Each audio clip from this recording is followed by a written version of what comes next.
Hey everybody, welcome back to Dragon Quest XI and the village of Cobblestone. If you're like me, you've spent a lot of time trying to build villages, fantasy villages, and you've had a hard time getting them to look right. Maybe you bought a village pack on the asset store and got angry because you couldn't make the village look like you wanted it to look, and maybe you even blamed the village pack for not having enough parts, speaking from first-hand experience here. Well, this is a great village to look at if you're trying to figure out how to build a village with limited parts. This village was put together with very, very few parts, repeated over and over and over, but it's still very convincing, and it's a great thing to study. So that's what we're going to do. The first thing we need to talk about is the layout of this village. There are very, very few buildings. There's only maybe 10 or 12 buildings in the entire village, and because of that, it's obviously too small to feel like a real village. But what you want to do, if you have something that's too small to feel real, you make it so that the way the player moves through it makes it feel larger than it is. And the way they've done that is this cobblestone path you enter down here, and you walk through literally the whole village on your way to your house. You see literally every single house in the village as you walk along, and many of them you see several times. And that means that you're exposed to the full force of what few buildings there are, and it makes the village feel larger than it actually is. This is a time-honored traditional approach to making these sorts of tiny villages, and I recommend that you do it as well. You need to find a way to make sure the player feels like the village is always around them and bigger than it actually is, and the easiest way to do that is to control the roads. Another thing they do to make the village feel bigger is they split it into districts with this river, this creek. They've got this district over here, which is just basically a horse district. Then they've got the administration district with the church and the mayor, and then over here they've got the residential district. And although these districts are ridiculously small, I mean this has 2 buildings in it, it still feels like the village is large and organized because you're moving from district to district as you cross these bridges. So by making your tiny little village split into distinct regions and then having some kind of gating between those regions, you can make your village feel larger.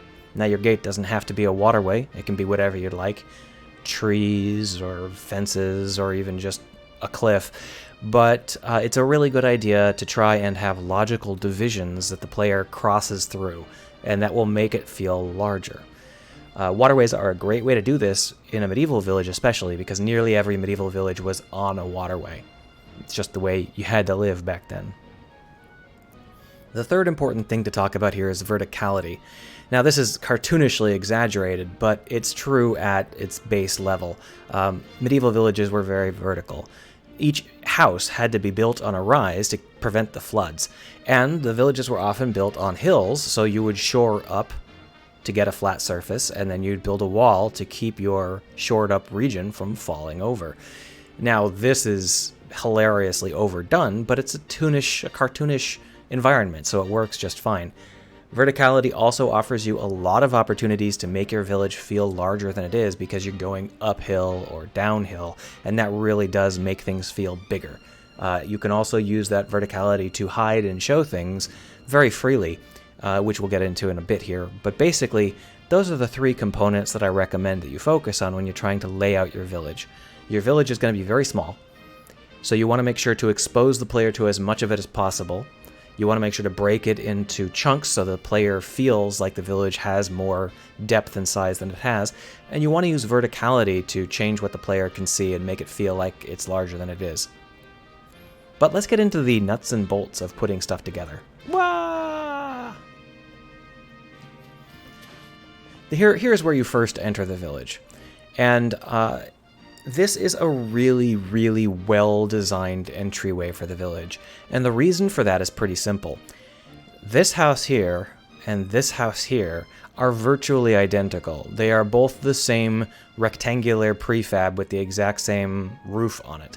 Now the reason that they don't feel repetitive is because one has the closed face towards you and one has the open face towards you. And that was a really good call on their part. They just rotated the same asset, and it doesn't look like it's the same asset because you're not seeing it from the same angle. The other half of this trick is that there are no other simple rectangular buildings of that type in frame. This, it uses customized church art, and this, all you can really see is this huge tower. So because the repetition is kept to a low level, you can only see examples that don't feel repetitive. That works really well. You've made it so that your repeating assets don't feel repeating because the player can't see so many of them at the same time. They've done the same with this tower. If we look around, there are 3 of these towers, one right here, and one at the player's house up there. But because it's almost impossible to see the towers at the same time, you never feel like the tower is repeating egregiously. And that's a really powerful way to do it. Again, if an asset feels like it's repeating if you see it, then just make it so you can't see it. Now, in terms of these rectangular buildings, most people who put together these kinds of village assets, they're going to give you rectangles. And because of that, you have to hide the rectangleness of these buildings. The rectangleness is going to stand out too much. It's going to be impossible to feel that the village is real if it's just a repeated shape stamped down over and over and over. And the number one way to prevent that isn't to have other shapes. It's to hide the shapes you do have.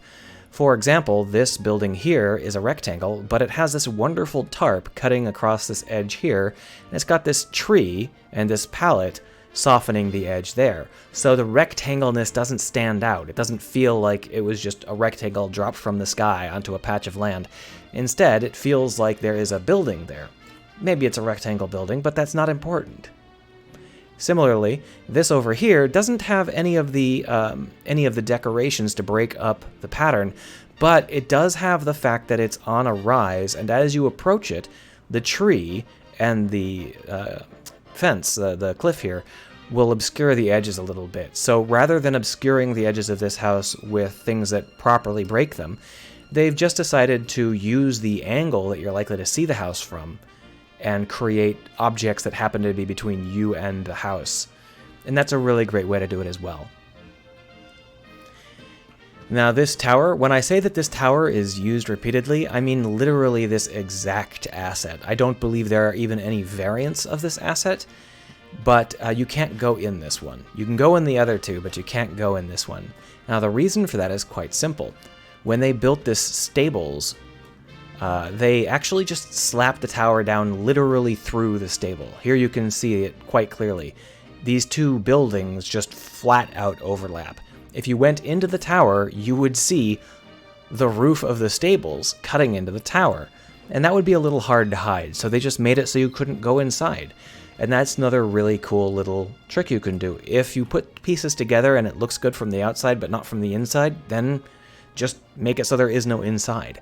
If you can only show your assets from specific angles, then only show them from those specific angles. It's not worth working yourself to death trying to get them to look good from every possible angle. However, this is a little bit egregious in terms of them just overlapping. I probably would have tried to hide this a little bit more, maybe with a tree. It's not too bad, I guess, but you could have done a little bit more work if you were building it to make it so that it didn't look like those things were just slapped on top of each other. As we follow the path, we start to see a lot of fences. Fences are an art, and if you want to try and figure out how they made these fences not appear too repetitive, you can just take a close look. A lot of the things they do involve introducing breaks and putting in endings and stuff. And those are basic techniques, but I do feel that the fences in this town are a little bit repetitive and might have benefited from using at least one mesh variant just to keep it from being so aggressively repetitive. But maybe nobody else noticed. Maybe it's just me. Anyway, the church is built using church assets. I'm pretty sure these assets are shared for a lot of the cities in the game. They probably have a unique texture. I don't think that every church is probably painted over with moss like this, but the building shape is almost certainly the same. They've got these L-shaped naves. Rather than the square rooms, they've got these L-shaped rooms. These L-shaped rooms are really, really cool. In general, L-shaped rooms are what you want to use. Squares are nice, but L's are better. And let's go ahead and take a look at one of the reasons the L-shaped room is so nice. There it is.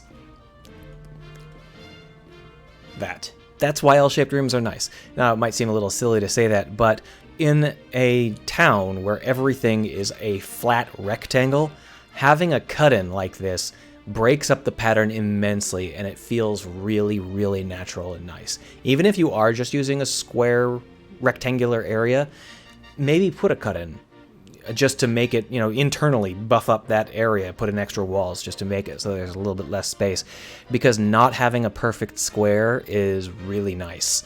It really helps to sell it. And in fact, you can consider that to be a filled corner. Now, what do I mean by that? Well, one of the main priorities when you're building things is you want to make sure that the corners don't shout too loudly. Corners are really, really loud, so one of the priorities in every sort of level that you're going to be building is to fill the corners with junk. Here you can see the corner filled with junk, the corner filled with junk, and then here the corner is broken, so it doesn't have to be filled with anything. There are alternatives. For example, these corners don't have any junk in them, but when you're approaching them like this and then you turn to look, something happens to be in your line of sight, perfectly lined up with the corner to make it feel like the corner is full of junk. And that's a really good way to do it as well. You don't have to actually put stuff in the corner if you know exactly where the player is going to be. And we talked about that with the house earlier. If you know where the player is going to be, you can obscure what you don't want the player to notice rather than filling it. Now, if we want to see more examples of places full of stuff, this is the mayor's house. I don't know if I can go inside. I can't go inside. I've got a plot event happening. We'll come back to this later, but it's basically the same as my house, except that this entryway is different. And that implies that what they've got here, rather than having just a rectangular module, they probably have either a couple of rectangular modules or they're running with modular walls and then a flat roof unit. I'm not 100% sure what the exact way they broke these houses down, but you can build these houses with modular units or with walls. They're both equally useful. Here's another house that is literally just another rectangle. They broke it up by adding a tree, a fence, and a river so that the house doesn't feel too square. They broke up the lines of the house, and that's a really good way to do it. This front entrance is really aggressive, just like the one on the mayor's house, and it does break up the flatness of that roof just running across. I'm 90% sure that if we could look through this, we would see that on the inside of this wooden beam, that roof actually just continues straight across. It's not interrupted. And that's another really good thing you can do. If the player will never be able to see something, then you don't need to worry about it. You don't need to have modular assets that cut out at the right point unless you're planning on having the player see that particular point. And in this case, it's fine. Just slap something on top of it and the player won't notice. If we go inside, first thing you'll notice, corners, junk, junk, junk, junk. Fill the corners with junk. So the interiors of these houses are very basic, and I won't say that this is a great way to do in house interiors, but it is an achievable way to do house interiors. You can do this on the cheap, and basically you just have to vary what the installations are, and then put junk in the corners. Now, what you put in these houses will depend on your assets. And if you're not building your own assets, you're going to have some pretty serious limitations. But when you're trying to get yourself some assets, make sure that you get yourself some hanging elements. This house doesn't have any. I thought it did. We'll move to another house. Here's a fun house. This little cutout that they've got going back here, this house isn't entirely rectangular. It has an extension on the back. You see this? How it's extended? This little nook coming out the side of the house.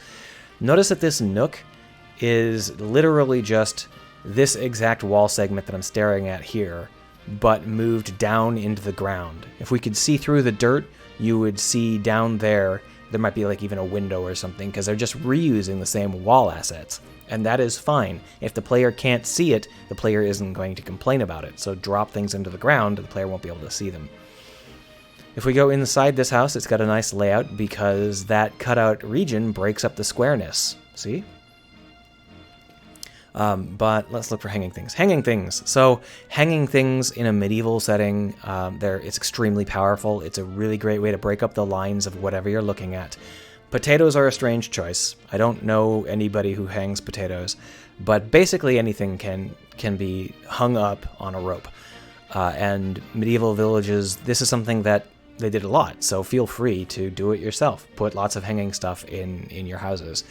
Another thing to think about is that these house roofs are all really basic. None of them are decorated at all, and that's because of the camera angles that the player is likely to use. If we were in first person, we'd probably notice these houses, the roofs, a lot more, because we are more likely to look up a little bit when we are in first person, whereas in third person, you're more likely to look down. So they don't have to decorate their ceilings, but if you are doing this yourself, you're going to want to, at least a little bit. And there's lots of ways to do that. You can do things that are hanging, you can do chandeliers or just hanging lights. You can do whatever you need to, add in some more struts across the beams, make damage to the underside of one of these areas, anything to make it look a little bit different. Another thing worth noting is that the lighting in these houses is strictly controlled. When we're outside, it's nice and bright and lovely, and when we go inside, you're immediately plunged into a murkier environment, to the point where, I don't know if you noticed that, take a look at the camera brightness. See that? The camera brightness actually turns itself down so that you can see the inside of the house in a more muted set of tones. I'm not expecting you to do that, but I am telling you that the interior is not as bright as the exterior. It's either brighter or less bright, depending on whether you're running at night or at day. And within the interior, there are going to be light sources and dim areas, and you can play with that to make your houses feel less repetitive. In this case, when we come in, this is a darker area over here, whereas this table is nice and brightly lit, both by a candle and by the light of the sun coming through the window. By controlling the light sources, we can control exactly what the player notices when, and by changing what the player notices when from house to house, you can keep the houses looking fresh. Now, most of these houses are squares, they're rectangles. And that is fine for a building like, for a facility like this, a medieval town like this. But in many games, that's not going to be something that we can really use. So, for example, if you've got any stealth capabilities, these kinds of single room buildings aren't really gonna cut it. You can't sneak anywhere in these, and that's when you get something more like Skyrim's high medieval feel, where the interiors of these buildings are actually split into rooms and stuff. If you're going to build something like that, I recommend using L shapes rather than squares. Even if you plan to add more walls, L shapes are better for walls and for stealth than squares. Anyway, this is my house, and you can see that I've got lots of stuff hanging up, and I've got junk in the corners. So this is just another example of how to do it. Over here we've got the tower. Now in reality these towers make no sense. You'd never see a tower like this in a medieval village that's not a windmill or watermill. It doesn't make any sense. This is like a 30-foot high second floor. That would be ridiculous. How would you get stuff out of it? So if you were going to be more realistic, you would bring that down considerably, and you might have the next floor directly above this door, maybe even lower than that particular shelf there, or you might even have a half floor where the floor is like at chest height. Those sorts of things make a lot more sense. Having a really, really tall building in a medieval village is nice if you're trying to go for noticeability, and that's what they were going for here. They wanted you to feel like your house was tall enough to notice. And that's great, but it's also a little bit silly. If you're aiming for a more realistic environment, I recommend that you use shorter houses and then put things on top, like flags or windmills, or weather vanes. Things like that make a lot more sense. Now, another thing worth noting is that I'm 95% sure that when this village was originally designed, this house was a watermill. It's positioned exactly where a watermill would go, and there's no watermills in this village. So this would be perfect for a watermill, and watermills do have towers because they have to translate that motion into a mechanical motion on another axis, and that requires some gears. So watermills often did have substantial buildings. And I think that's what happened here. I think this was originally a watermill, and then they just decided that it wasn't worth trying to actually model or animate or anything like that. This town is full of secrets. There's one right over there. Oh no, but I missed it. I can't get up there now. Oh no. So there are a lot of secrets in this town, and you can get them all, and I'm not sure whether I like or dislike that, but you can keep that in mind. Just hiding secrets in places is fun. It's worth talking about these walls. As I've said before, if you have a repeating mesh that you're going to use over and over and over, you have to be careful not to make it feel too repetitive. So what they've done is when all you can see is wall, they've broken it up with additional meshes, like this wonderfully lit set of ivy, these mushrooms. This is a really well broken up wall. And then you've got the bridge, and then you've got more wall, but it's a short enough length that it doesn't feel repetitive. And then over here, when you've got another long length of wall, they break it up again. So these are very basic tricks that you can use as long as you have any even vaguely suitable assets. We're just reusing the same sets of assets in all of these buildings. Every building has a full bookshelf, even though that makes no sense. Every building has hanging turnips and stuff like that. Every building has the same beds. And that's fine as long as you're not repeating them in such a way that the player can feel that repetition. But this town is missing a few things that would help you if you are an indie dev. The first thing is firewood. In a medieval village, firewood is critical. It's lifeblood. So normally speaking, a medieval village would have firewood stacked everywhere. And that's why when the medieval village lit on fire, it would burn down because there'd be firewood everywhere. So for example, this here would just be firewood.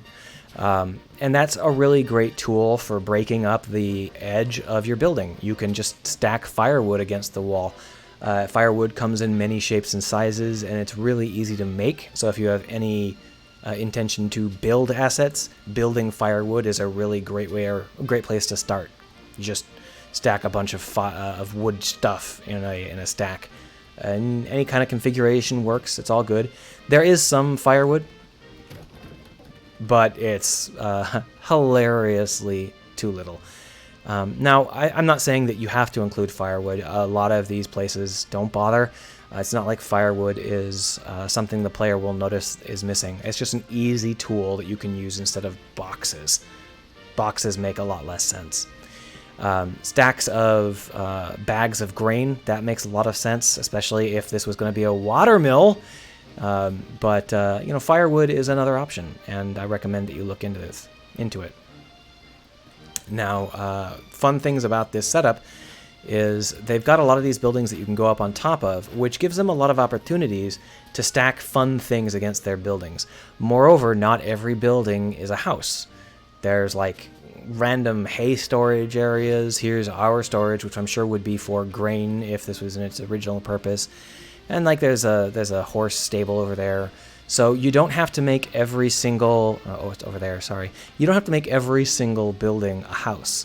By breaking up the roles of the buildings, you can add additional buildings to a nearby building, like my storage area, and that can make whatever the building is feel a lot more solid. So because I live on top of the hill and I have a storage shed, I feel like I am a fairly affluent member of this little society. I've got this little penned-off chicken coop. It's the only one in the town. Again, it makes me feel like I am fairly affluent. Now, to some extent, that's just that this is the only house that actually has been developed to a reasonable extent. Everybody else's houses are basically just icons that stand in for people living in this place, and that's acceptable. But you can always extend and expand to make things feel more realistic, heavier, and more affluent. Another thing that medieval villages had a lot of, So if you are planning to build a medieval village, I recommend that you seriously consider having a lot of hanging up cloth. Now, I believe that the reason that Dragon Quest XI didn't go for very much in the way of hanging up cloth is because it didn't have the very much hanging up cloth. I think they didn't model very much. I haven't seen any variant other than this white sheet, which leads me to believe that they just had a checklist and this is what they turned in with laundry, which is a real shame because in reality, the village would be festooned with hanging cloths. It is an effort to keep things washed and drying, and this is something where you would probably see quite a lot of this. Obviously, they couldn't just repeat this one cloth 800 times. It would have looked terrible. But aside from simply being 2 standing poles with a cord between them, you also have the option to tie one end of the cord to the house, like, say, this window pane, and the other end of the cord can be on a pole or tied to a fence or whatever, because they would do that too. Anything that can hold the rope up is fine. And if you do that, you can put something that blocks off and obscures the edge of the house. So at the very beginning, we saw that nice little purple piece of cloth that broke up the side of the very first building we looked at. You can do that with laundry. You can just hang laundry from these buildings, and it will hide the squareness of the buildings. Certainly worth doing if you've got the assets to do it. Let's see. I think that's basically everything I wanted to cover. If I've forgotten something, it's too late, because the recording is over. Hope you had a good time.